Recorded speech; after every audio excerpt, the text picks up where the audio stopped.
Hello students. आज हम लोग देख रहे हैं मैक्सवेल इक्वेशन। तो मैक्सवेल इक्वेशन से पहले हम उसको याद करने का तरीका देखते हैं कि मैक्सवेल जब मैक्स हॉस्पिटल से वेल होकर के ठीक हुआ तो इसको इलेक्ट्रोमैग्नेटिक्स पढ़ने का बड़ा शौक था। उसने गूगल टाइप किया, ठीक होते ही इलेक्ट्रोमैग्नेटिक गूगल में सर्च किया, फेरारी कार में बैठा और घर आया। जैसे घर आया तो उसने चार बेटे थे, चारों को बहुत डांट दिया। जैसे डांटा तो जो सबसे बड़ा था चारों चला गया रोते रोते कहाँ, नदी के किनारे। जो सबसे बड़ा था वह डूब गया, बहुत डीपली डूब गया और रोते रोते नदी के किनारे। दूसरा था बिग बॉल के साथ खेलता था तो बड़े बॉल के साथ ही कूद गया, तो वहां पे उसका डूबना हो गया जीरो। तीसरा देखा कि एलिफेंट आ रहा है, उस एलिफेंट की पूंछ को, टेल को उसने पकड़ा, कस के पकड़ लिया। और जैसे बीच की नदी के किनारे गया, बीच में गया तो उसको डर लगा तो कहता बेट लगाओ, लेकिन बेट लगाया नेगेटिव, क्योंकि उसको डर लग रहा था, वो छोड़ नहीं रहा था नदी को, तो नेगेटिव बेट लगाया।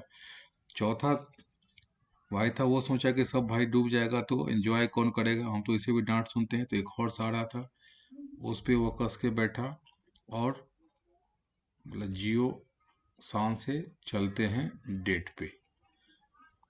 तो ये फोर इक्वेशन है। ये डाइवर्जेंस डी इक्वल टू रो, इसको हम लोग डाइवर्जेंस डी पढ़ेंगे, लिखेंगे डेल डॉट डी। डाइवर्जेंस पढ़ना है डेल डॉट पी। ऐसे कर्ल का डेल क्रॉस सी से कर्ल करके हम लोग पढ़ते हैं, कर्ल में पढ़ना है कर्ल ई, लिखेंगे डेल क्रॉस सी, कर्ल एच लिखेंगे कर्ल एच ई। और जो फर्स्ट इक्वेशन है वो किसको डिनोट करता है, तो फर्स्ट इक्वेशन डिनोट करता है कि गॉसेज लॉ। ये हो गया कि गॉस लॉ को डिनोट करता है गॉसेज लॉ। तो गॉसेज लॉ इन इलेक्ट्रोस्टैटिक, ये गॉसेज लॉ है इन इलेक्ट्रोस्टैटिक में। फिर गॉसेज लॉ इन मैग्नेटोस्टैटिक, इसको डिनोट करता है सेकंड वाला जो थर्ड, ये तो फर्स्ट हो गया, ये सेकंड इक्वेशन, ये थर्ड इक्वेशन, ये fourth equation. Third equation Faraday's law को डिनोट करता है, फैराडेज लॉ को डिनोट करता है। फोर्थ हो गया ये एम्पियर्स लॉ, एक्चुअली ये मॉडिफाइड एम्पियर्स लॉ है, ये मॉडिफाइड एम्पियर्स लॉ। जो एम्पियर्स लॉ था तो केवल स्टैटिक करंट के लिए वैलिड होता था, उसी में उसने कुछ चेंज कर दिया यहाँ पे मैक्सवेल ने, और ये हो गया मैक्सवेल फोर्थ एम्पियर्स लॉ या मॉडिफाइड एम्पियर्स लॉ होता है। ये मॉडिफाइड एम्पियर्स लॉ, इस तरह हम लोग देखते हैं कि फिजिकल मीनिंग यहाँ पे किसको रिप्रेजेंट करता है। तो फर्स्ट लॉ जो है गॉसेज लॉ इलेक्ट्रोस्टैटिक को, second law Gauss's law magnetostatic को, थर्ड को करते हैं फैराडेज लॉ, और फोर्थ को करता है एम्पियर्स लॉ। ये जो है डिफरेंशियल फॉर्म में मैक्सवेल इक्वेशन हो गया, तो याद करने में आसान रहता है। और हम लोग को जहाँ भी पढ़ेंगे पॉइंटिंग थ्योरम, पॉइंटिंग पूरे एएमटी में हमको इसका काम पड़ता है, तो याद करने में आसान है। अब हम लोग इसको डेरिवेशन देखते हैं। तो डेरिवेशन का सबसे पहला स्टेप्स होता है कि मैक्सवेल फर्स्ट इक्वेशन लोग देखते हैं। मैक्सवेल फर्स्ट इक्वेशन, तो सबसे पहला कि जो बेसिक कॉन्सेप्ट है उसको हम लोग लिखते हैं। बेसिक कॉन्सेप्ट में है कि मैक्सवेल जो है फर्स्ट इक्वेशन किसको डिनोट करता था। मैक्सवेल फर्स्ट इक्वेशन निकल गॉसेज लॉ इन इलेक्ट्रोस्टैटिक कहता है।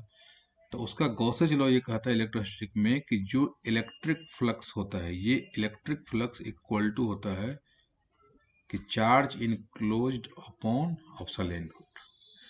अब हम लोग यहाँ पे क्या करेंगे, सेकेंड स्टेप में, ये फर्स्ट स्टेप हो गया, सेकेंड स्टेप में क्या करते हैं कि जो हमको इलेक्ट्रिक फ्लक्स का इंटीग्रल पुट कर देते हैं यहाँ पे, ये बोला इलेक्ट्रिक फ्लक्स का इंटीग्रल फॉर्म और चार्ज का इंटीग्रल फॉर्म, जो भी फॉर्म आएगा वही इंटीग्रल फॉर्म हो जाएगा मैक्सवेल फर्स्ट इक्वेशन का। तो हम लोग यहाँ पे फ्लक्स में देखते हैं कि अगर कोई यहाँ पे कोई वॉल्यूम होता है, इस वॉल्यूम में ये अगर कोई सरफेस है तो इसका जो नॉर्मल होता है ये एरिया वेक्टर हो गया ds हम लोग लेते हैं, और इस पे अगर कोई इलेक्ट्रिक फील्ड का डायरेक्शन लेते हैं और कोई चार्ज इस वॉल्यूम के अंदर ये होता है। तो इलेक्ट्रिक फ्लक्स हो जाता है यहाँ पे डी फाई, ई लिख देते हैं इलेक्ट्रिक फ्लक्स के कारण, तो ई डॉट डी एस होगा इलेक्ट्रिक फ्लक्स। अगर मैग्नेटिक फ्लक्स देते हैं यहाँ पे हम लोग बी डॉट डी एस लिखते, तो ई डॉट डी एस हो गया इलेक्ट्रिक फ्लक्स, यहाँ पे स्मॉल है। अगर टोटल यहाँ पे फ्लक्स लिखना है तो क्या लिखेंगे, यहाँ पे इंटीग्रेट कर देंगे, यहाँ पे D phi E equal to, इधर भी इंटीग्रेट कर देंगे सरफेस इंटीग्रल ई डॉट, यहाँ पे कर देंगे ई डॉट डी एस, यहाँ पे ई डॉट हम लोग क्या करते हैं डी एस कर देते हैं।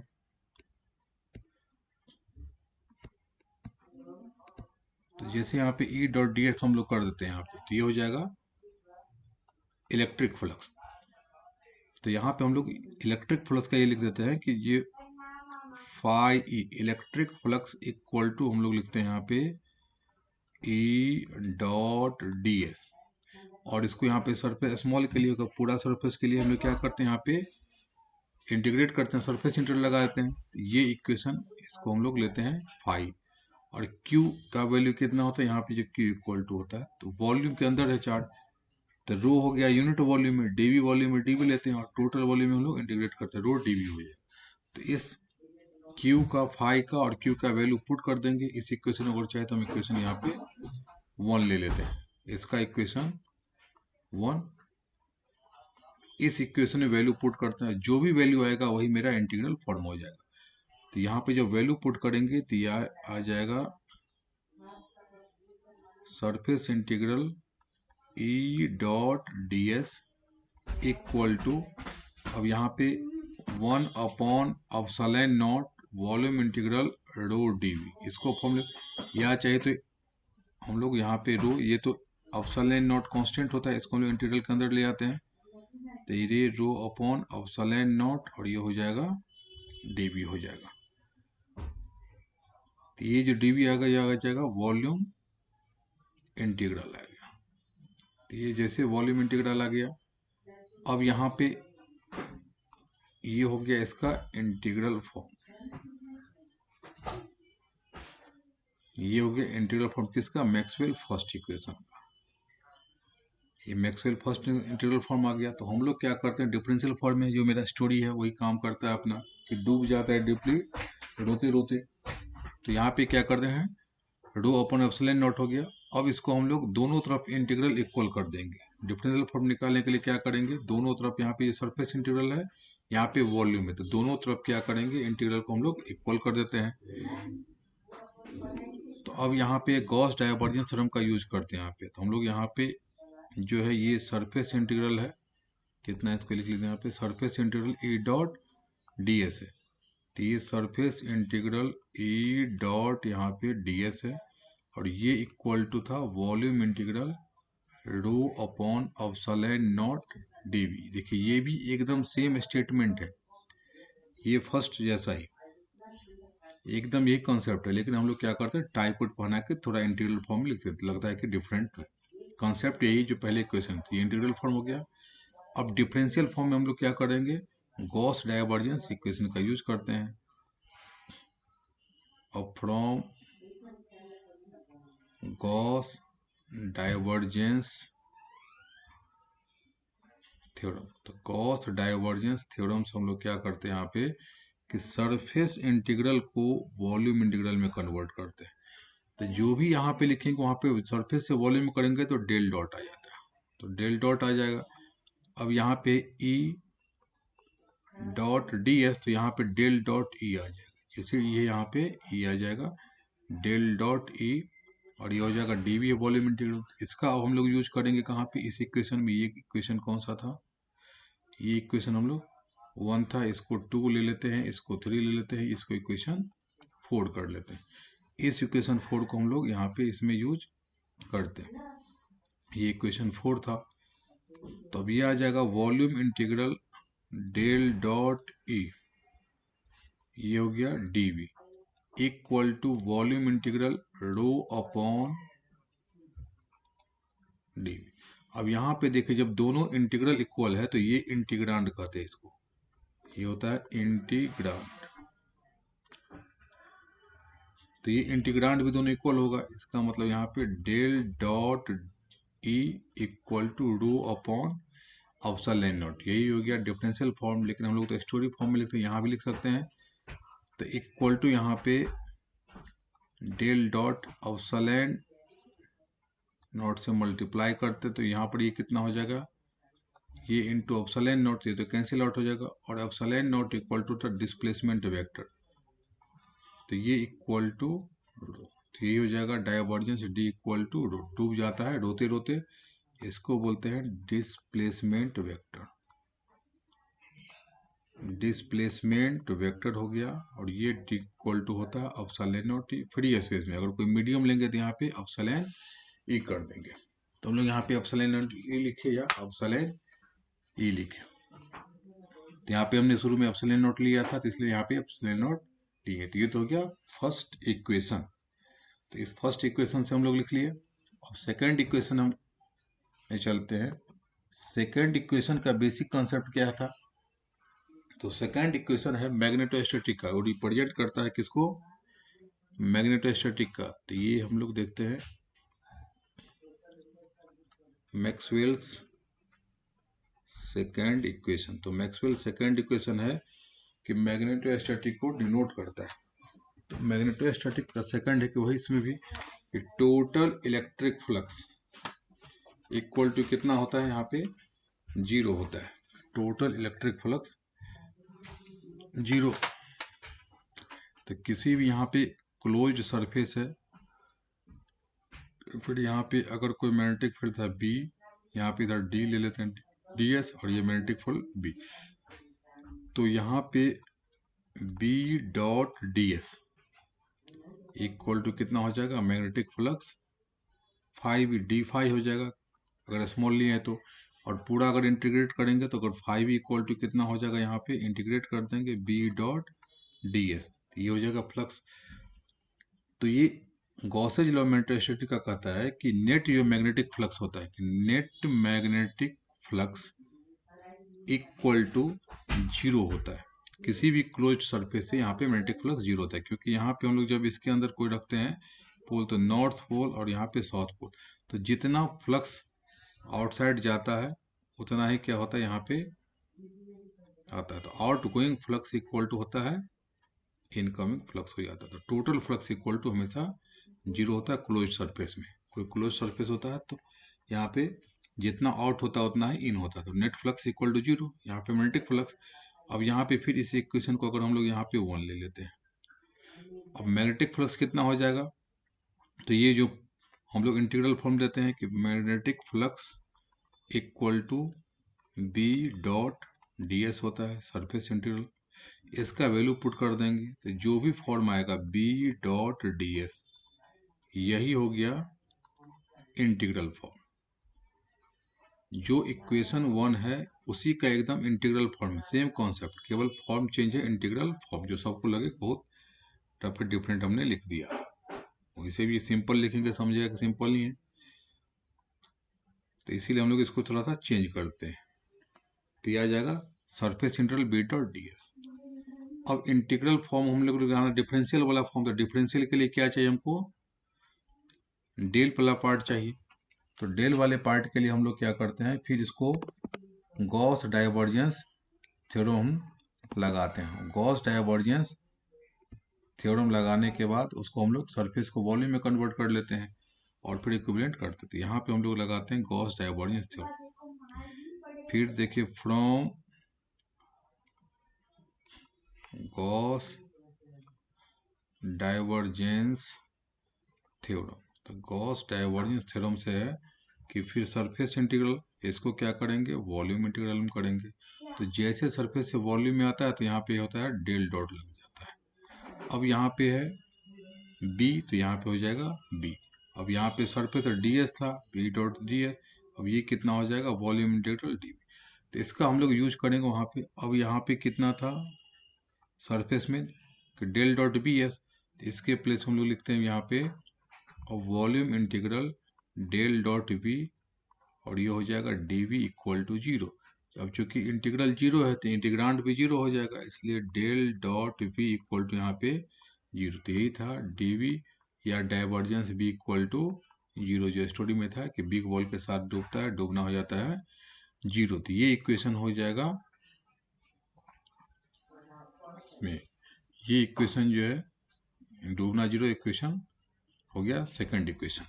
तो सबों में हम लोग सेम सेम पहला स्टेप क्या करते हैं सब में कि फर्स्ट स्टेप में जो कॉन्सेप्ट होता है बेसिक कॉन्सेप्ट वो लिखते हैं जो डेफिनेशन टाइप का।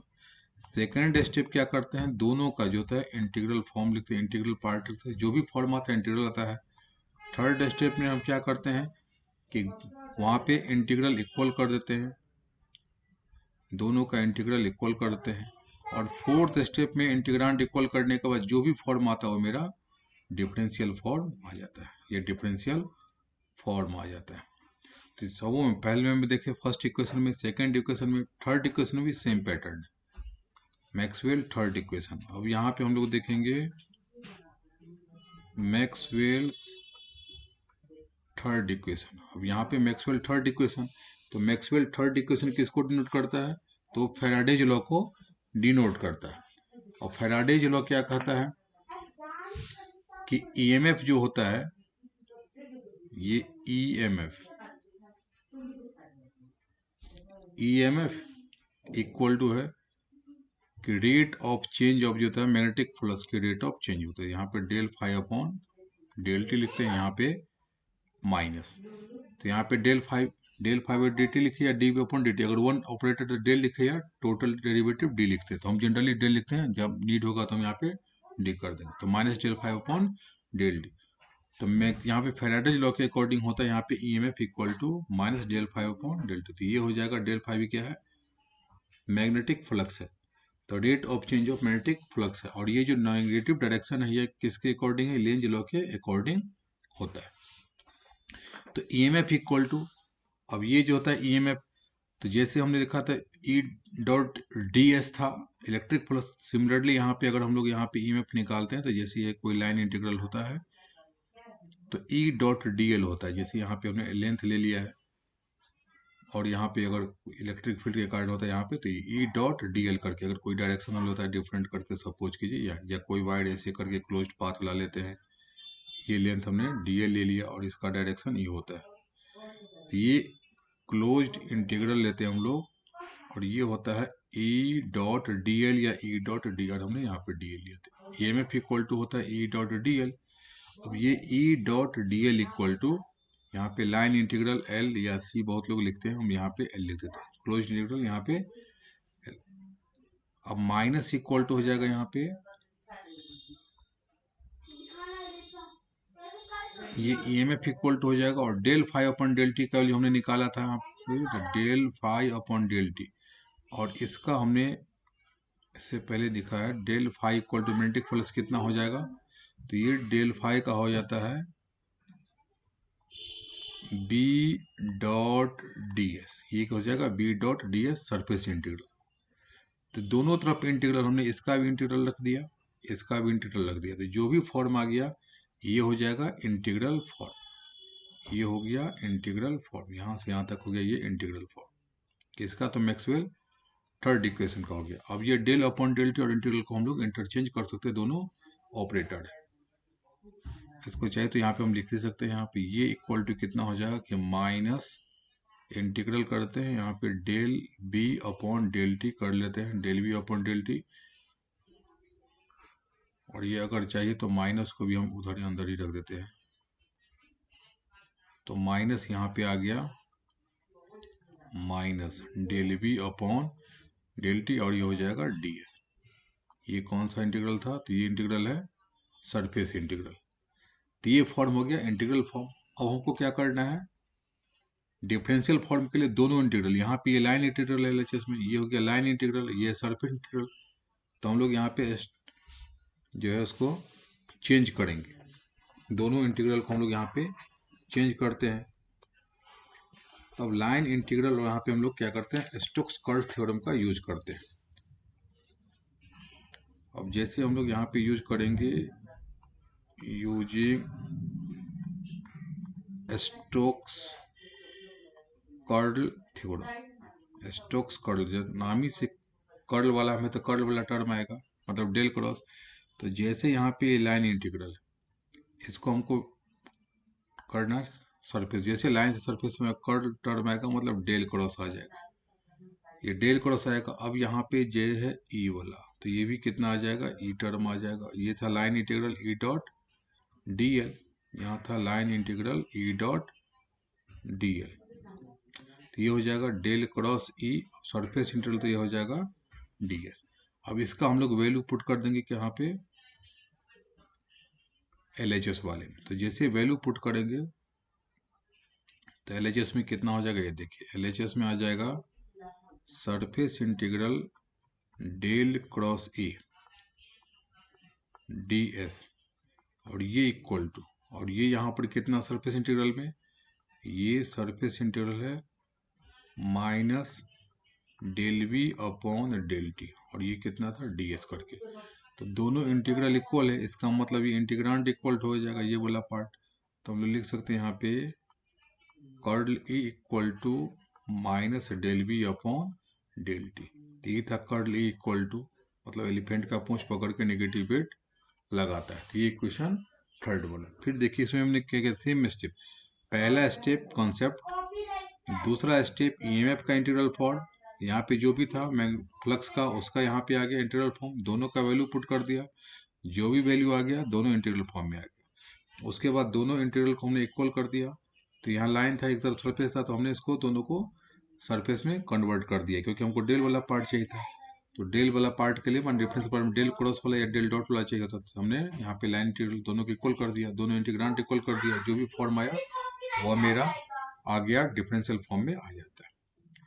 अब मैक्सवेल फोर्थ इक्वेशन का हम लोग देखते हैं। ये मैक्सवेल फोर्थ इक्वेशन कौन सा था, ये एम्पियर्स लॉ था, मैक्सवेल फोर्थ लॉ, ये है मैक्सवेल फोर्थ लॉ। किसको डिनोट करता था, एम्पियर्स लॉ को। तो हम लोग यहाँ पे देखें कि उसने मॉडिफाइड किया था। तो सबसे पहले हम लोग एम्पियर्स लॉ को देखेंगे, वहाँ कहाँ पे फेल्योर हो गया, और उसके बाद हम लोग वहाँ पे देखेंगे उसमें क्या मॉडिफाइड किया।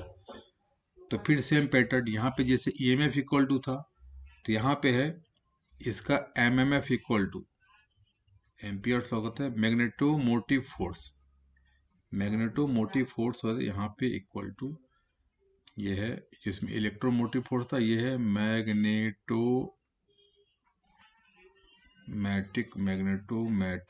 फोर्स, MMF का। तो ये इक्वल टू है म्यू टाइम्स यहाँ पे टोटल करंट, म्यू टाइम्स यहाँ पे टोटल करंट, समेशन आई लिखे या सिंपली आई लिख देते हैं। यहाँ पे आई इक्वल टू कितना यहाँ पे हो गया टोटल, ये टोटल करंट। अब ये MMF इक्वल टू होता है, जैसे ई डॉट डी एल था उसी तरह यहाँ पे MMF इक्वल टू होता है, ये हो जाएगा बी डॉट डी एल, और इसको हम लोग लाइन इंटीग्रल लेते हैं, ये क्लोज्ड हो गया बी डॉट डी एल। तो बी डॉट डी एल हो गया मैग्नेटोमोटिव फोर्स, और ये इक्वल टू म्यू टाइम्स हो गया टोटल करंट आई, और B equal to mu H होता है, तो इसको हम लोग यहीं पे लिख लेते हैं बी म्यू एच, एक टर्म यहाँ पे आ जाएगा, और ये dot D L equal to यहाँ पे mu into total current I होता है।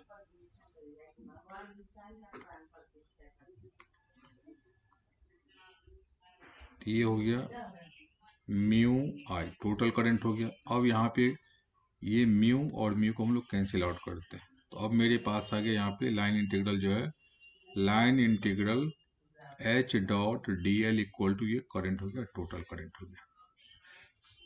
अब हम लोग को यहाँ पे ये तो बेसिक कॉन्सेप्ट वाला फॉर्म हो गया, हमने आई का यहाँ पे क्या किया, वैल्यू इंटीग्रल फॉर्म नहीं पुट की है, LHS में तो प्रिंट हो गया, लेकिन यहाँ आई का इंटीग्रल फॉर्म को वैल्यू पुट करना है। तो आई इक्वल टू होता है करंट डेंसिटी के फॉर्म में कितना होता है, आई इक्वल टू ये हो गया करंट जेड यूनिट एरिया में करंट, DS एरिया में, पूरे एरिया में कितना हो जाएगा जे डॉट DS करंट। तो इसका वैल्यू पुट कर देंगे, तो ये आ जाएगा line integral H dot D L, ये इक्वल टू हो जाएगा सरफेस इंटीग्रल जे डॉट डी एस। तो ये जो फॉर्म हो गया ये हो गया इंटीग्रल फॉर्म। तो ये इंटीग्रल फॉर्म किसका हो गया, ये एम्पियर्स लॉ का हो गया नहीं, ये है उसका मैक्सवेल फोर्थ का नहीं, ये एम्पियर्स लॉ का। तो ये हो गया मैक्सवेल फोर्थ लॉ का, ये इंटीग्रल फॉर्म हो गया। अब इसको हम लोग क्या करते हैं, डिफरेंशियल फॉर्म लाते हैं। इसको इक्वेशन हम लोग, इसको इक्वेशन 1 लिए थे, इसको इक्वेशन 2 ले लेते हैं। अब यहाँ पे दोनों तरफ क्या करेंगे, हम इक्वल करते हैं इंटीग्रल को डिफरेंशियल फॉर्म लाने के लिए। तो फिर यहाँ से क्या करेंगे, इसको हम लोग लेते हैं, कर्ल थ्योरम का हम लोग लगाते हैं। फिर यूजिंग स्टोक्स कर्ल थ्योरम, तो स्टोक्स कर्ल थ्योरम जैसे अप्लाई करते हैं तो ये लाइन इंटीग्रल जैसे आ जाएगा सरफेस में, तो लाइन से सरफेस में आएगा तो यहाँ पे डेल क्रॉस होगा, डेल क्रॉस, नाम से ही कर्ल थ्योरम, तो डेल क्रॉस कर्ल आएगा, डेल क्रॉस। अब जैसे यहाँ पे आएगा ये एच लिखेंगे तो यहाँ पे हो जाएगा एच। अब ये सरफेस इंटीग्रल था, डी एस यहाँ लिखेंगे, ये लाइन इंटीग्रल तो एच डॉट डी एल यहाँ पे लिखेंगे।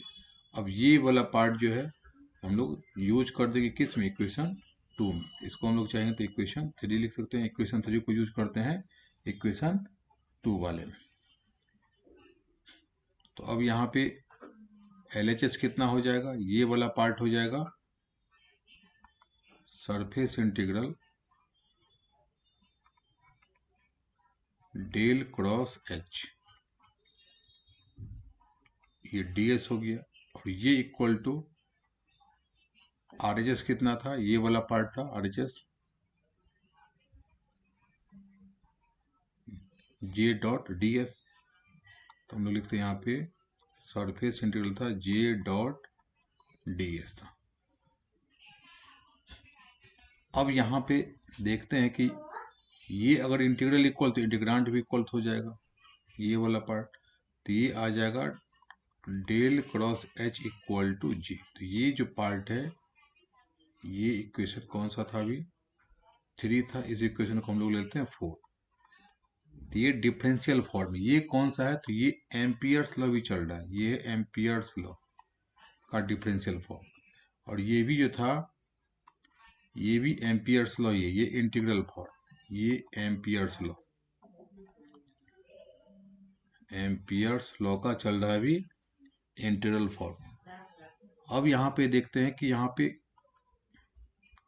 फेलियर कहाँ पे हो गया। तब इक्वेशन 4 में हम लोग डाइवर्जेंस लेते हैं। अब जैसे डाइवर्जेंस लेते हैं तब देखते हैं क्या होता है, यहाँ पे टेकिंग डाइवर्जेंस, अब यहाँ पे हमने यहाँ पे पहले फेलियर दिखाते हैं, टेकिंग डाइवर्जेंस लेते हैं इन इक्वेशन 4। जैसे 4 में डाइवर्जेंस लेते हैं तो देखते हैं क्या वहाँ पे हम लोग फाइंड आउट होता है, तो LHS में होता है डेल डॉट, डाइवर्जेंस का मतलब del dot del cross H हो गया, और RHS में हो गया डेल डॉट जे। तो LHS कितना हो गया, फिर ये से vector A cross B dot, ये दोनों सेम है, तो ये वाला पार्ट कितना हो जाएगा, यहाँ पे 0 हो जाएगा। अब ये equal to del dot J हो गया, तो डाइवर्जेंस यहाँ पे आ जाएगा 0, ये तो del dot J equal to हो गया, मतलब डाइवर्जेंस जे इक्वल टू 0 आ गया। अब डाइवर्जेंस जे आ गया, लेकिन कंटिन्यूटी इक्वेशन से हम लोग देखते हैं कि डाइवर्जेंस जे इक्वल टू होता है बट फ्रॉम कंटिन्यूटी इक्वेशन,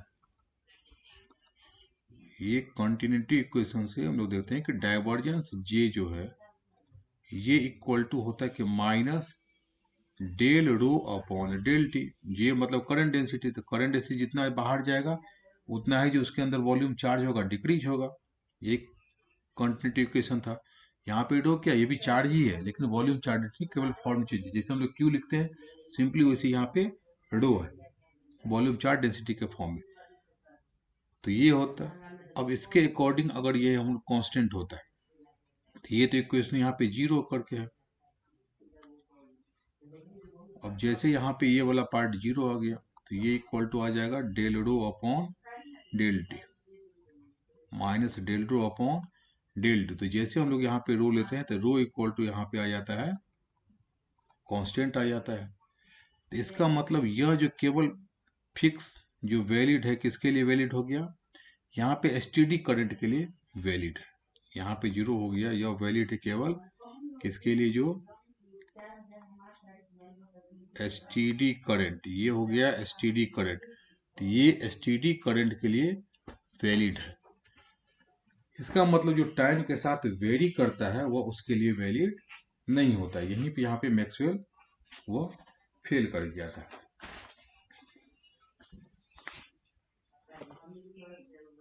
ये जो है टाइम के साथ मतलब वेरी करता है, यो इसका मतलब जो यहाँ पे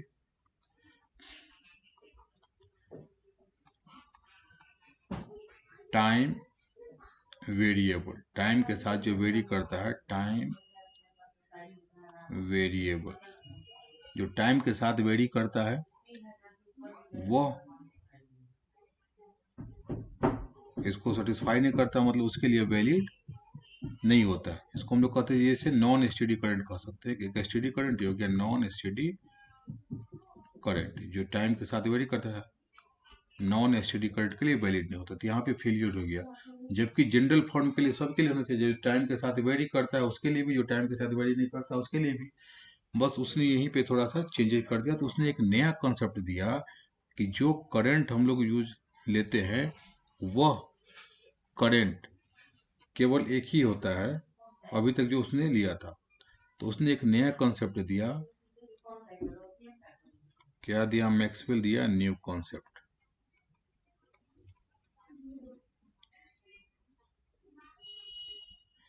उसने देखिए जो टोटल करंट डेंसिटी है, जो टोटल करंट डेंसिटी जो हम लोग लेते हैं, केवल अभी तक क्या लेते थे, कंडक्शन करंट के कारण। लेकिन अब यहाँ पे लिया कि दो करंट के तक, एक करंट होता है, एक तो कंडक्शन करंट डेंसिटी, मतलब कंडक्शन करंट के कारण जो डेंसिटी होता है, जैसे लाइक फ्री इलेक्ट्रॉन के कारण, प्लस उसने दूसरा दिया कि एक करंट डेंसिटी किसके कारण, तो करंट डेंसिटी जो होगा, ये लिखा है कि due to change in electric field with time, मतलब टाइम के साथ जो वेरी करता है उसको हम लोग इलेक्ट्रिक फील्ड, उसके कारण भी इक्विवेलेंट होता है करंट का। तो इसी को हम लोग क्या कहते हैं, डिस्प्लेसमेंट करंट, उसने नाम लिया, चेंज किया, क्या ये किया, डिस्प्लेसमेंट करंट कर दिया, डिस्प्लेसमेंट करंट।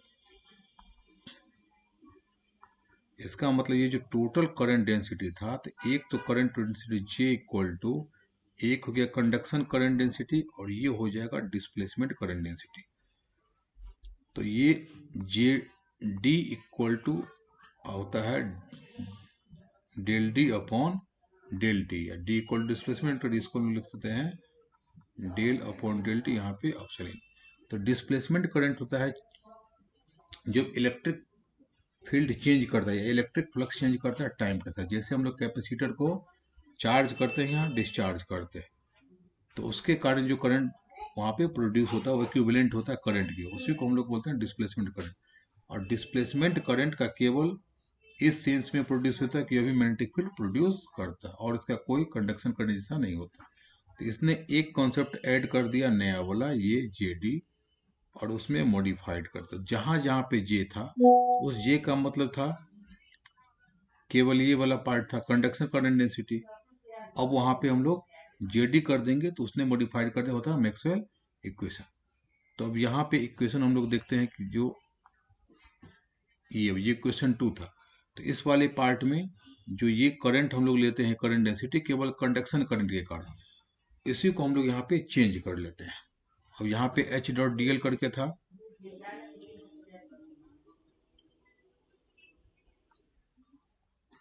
अब यहाँ पे देखिए, जैसे यहाँ पे आता है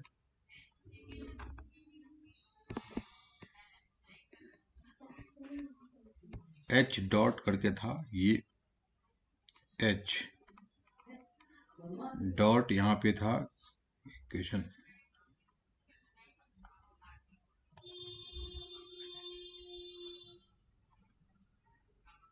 ये था H dot D L, H dot D L equal to था जे डॉट डी एस। तो इसको हम लोग लिख सकते हैं H dot D L equal to J dot D S. ये था लाइन इंटीग्रल, ये था सरफेस इंटीग्रल।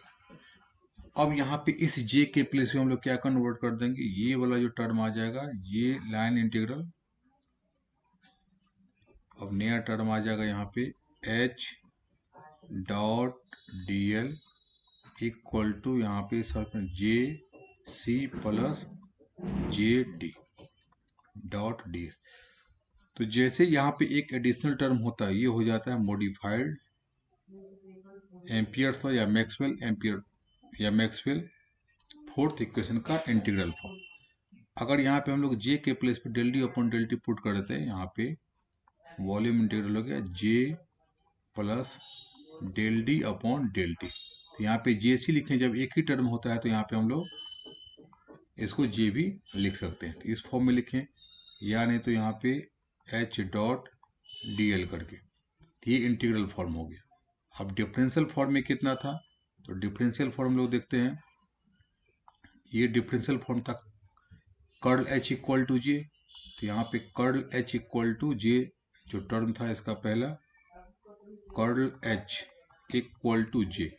अब यहाँ पे जे था कंडक्शन वाला, उसमें हम लोग चेंज कर देते हैं, ये curl H equal to J, और ये एक टर्म आ जाएगा यहाँ पे del D upon del T.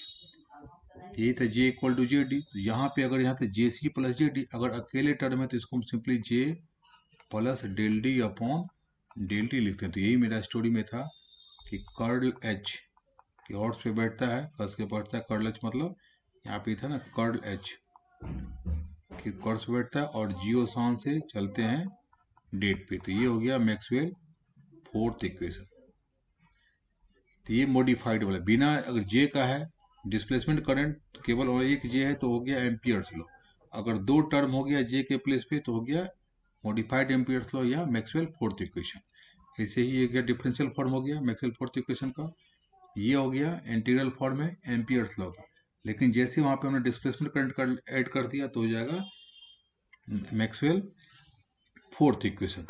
तो अब यह सबके लिए जनरलाइज कर दिया गया। अब इसके आगे हम लोग बाद में देखते हैं नेक्स्ट वीडियो। Thank you.